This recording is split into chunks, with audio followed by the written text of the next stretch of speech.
Assalamualaikum warahmatullahi wabarakatuh. Alhamdulillah.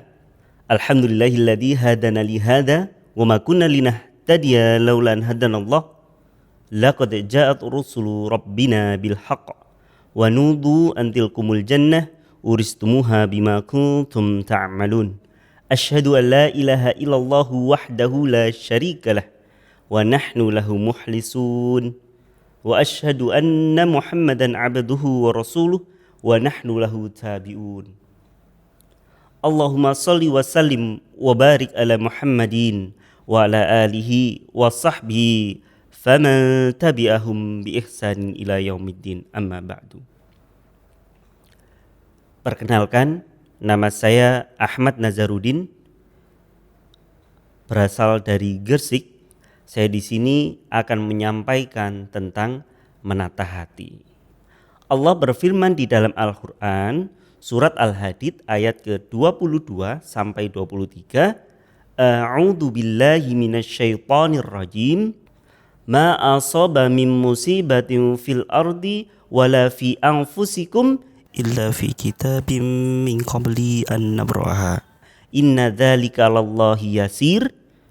Likai la ta'sau ala ma fatakum wa la tafrahu bima atakum wallahu la yuhibbu kulla muhtalin fakhur. Tiada suatu bencana yang menimpa di bumi ini melainkan pada dirimu sendiri, ya. Pada diri kita sendiri semua itu tertulis di dalam kitab, yaitu Lauhul Mahfuz. Kami jelaskan yang demikian itu agar kamu tidak bersedih hati terhadap apa yang luput dari kamu dan juga tidak terlalu bergembira apa yang telah diberikan kepadamu.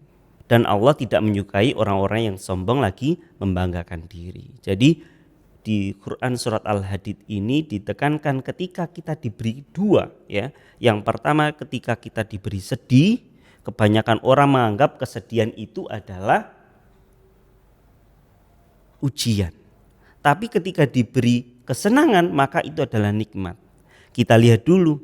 Nah, maka di sini ketika Allah memberikan itu semua, mari kita berpikir sesungguhnya apa nih yang terjadi. Nah, yang pertama ketika manusia itu bersedih agar mereka tidak terlalu berlarut-larut, galau, susah move on, seperti itu kan. Jadi ketika manusia diberi kesedihan, jangan sampai berpikir Allah itu tidak senang, Allah itu tidak memperhatikan, Allah itu tidak melihat. Nah, ini keliru. Kenapa? Karena Allah bisa saja menguji setiap hambanya yang beriman. Ada contoh, ada dua anak yang biasa-biasa aja dan hampir membuat orang tuanya bersedih. Nah, ketika itu orang tua yang soleh ini memberikan atau mengajak atau beri nasihat agar dia melaksanakan sholat. Ya sholat tapi terlambat, ya. Dan melaksanakan ini tapi tidak respon dengan cepat. Nah, akhirnya lambat laun orang tuanya ini sudah tua dan akhirnya meninggal. Nah, setelah kejadian meninggal pasti setiap anak ketika ditinggal orang tuanya pasti bersedih. Anak ini bersedih, menyalahkan ini, Allah itu tidak adil dan lain-lain. Akhirnya apa? Dengan orang tua yang meninggal itu, anak ini menjadi soleh ternyata. Jadi ternyata anak ini menjadi hatinya terbuka. Jadi anak ini menjadi hatinya terbuka dan melaksanakan perintah-perintah Allah. Dan siapa sangka ketika diberi kesenangan malah lupa, tapi diberi kesedihan malah menjadi taat dan dekat kepada Allah. La yukallifullahu nafsan illa wus'aha.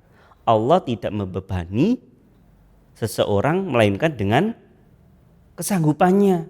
Jadi Allah tidak mungkin menguji kita kalau kita nggak kuat. Terus kalau misalkan kita itu nggak kuat bagaimana? Berarti kita itu ya kurang bertahan sedikit. Kita itu harus bersabar sedikit.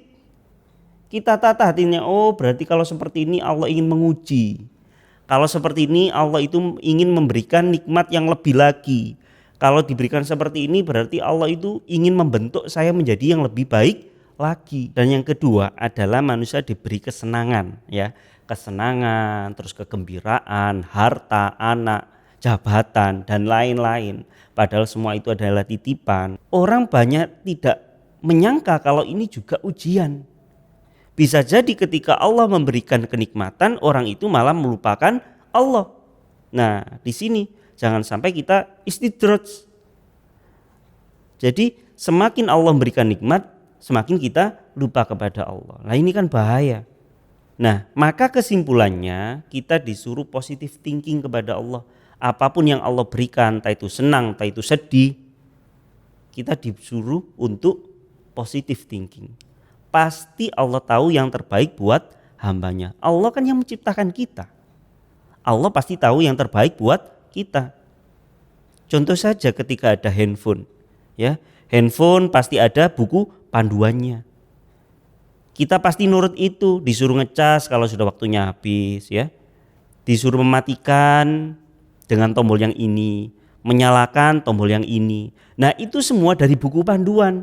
Begitu juga kita sebagai manusia, kita diciptakan Allah, diberi panduan yaitu Al-Quran. Maka kita harus nurut dengan Allah dengan cara menuruti dan mentaati larangan dan perintah Allah itu. Ketika itu semua kita kerjakan dan kita menerima dengan hati yang legowo istilahnya, maka di sini kita akan hidup dengan bahagia. Nah, mungkin itu yang bisa saya sampaikan.